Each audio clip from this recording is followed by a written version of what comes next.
watching KGUN-9 on your side.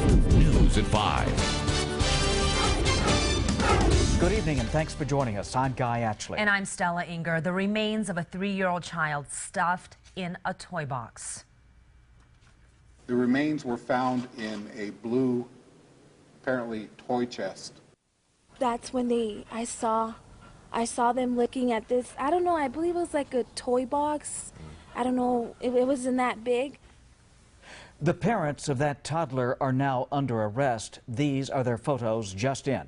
39-year-old Raquel Barreras and 45-year-old Martin Barreras. His photograph is from an older conviction back in 1995. 9 on your side has live team coverage of these arrests tonight.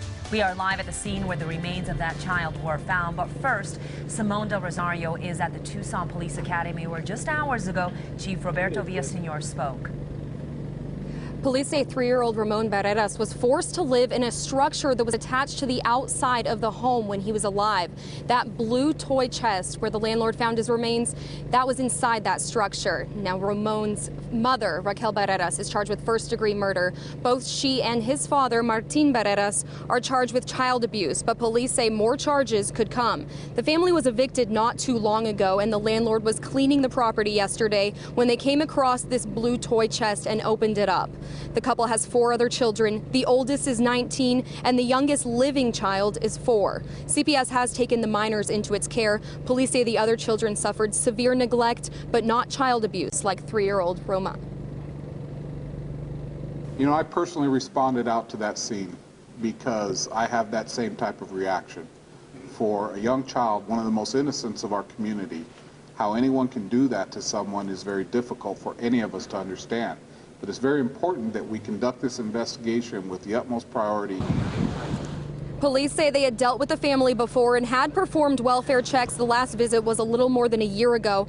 Police also say CPS has had contact with the family in regards to the older children, and they have been removed in the past but had since been returned to the parents. Now, since the family's eviction, they moved, police say, just a few blocks away. And now TPD is in the process of questioning any relatives or the children who may have had any knowledge of Roman's condition or his death. Live on the southeast side, I'm Simone Del Rosario, KGUN-9 on your side. Thank you, Simone. Now, neighbors who live near where the child was found describe a strange, secretive family and now a disturbing police search. Yeah, 9 on your side's Craig Smith has been walking through that neighborhood all afternoon, seeing if anyone living there could have imagined the nightmare going on. Let's go out live to him. And Craig, what are neighbors saying? Well, you know, let me show you the situation right here. Now, if you look past here, you can see some of the debris in this yard. Now, you see over in that corner, a neighbor says that's where it seems like that child's body was found. From neighboring yards, you can see the clutter the family left when it moved away. A neighbor who asked us not to show her face or use her name says it seemed like the family was evicted in December.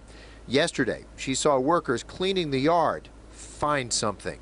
Out of a sudden, I just saw all kinds of police officers. She watched police search into the night and watched them devote extra attention to one box. I don't know, I believe it was like a toy box. I don't know, it wasn't that big. Now police say that's where they found the skeleton of 3-year-old Roman. Now, we've been talking to a couple of neighbors here. You can see some of the remains of that police search here. We've been talking to a couple of neighbors here who say that they rarely ever saw that family in the daytime, rarely got a chance to know much about them at all. They often saw them in the middle of the night. Now, there were 2 girls that they described, but they believe those 2 girls did not go to school, and that does fit where the police say they made some calls out to this house for truancy issues. Reporting live, Craig Smith, KGUN-9 on your side.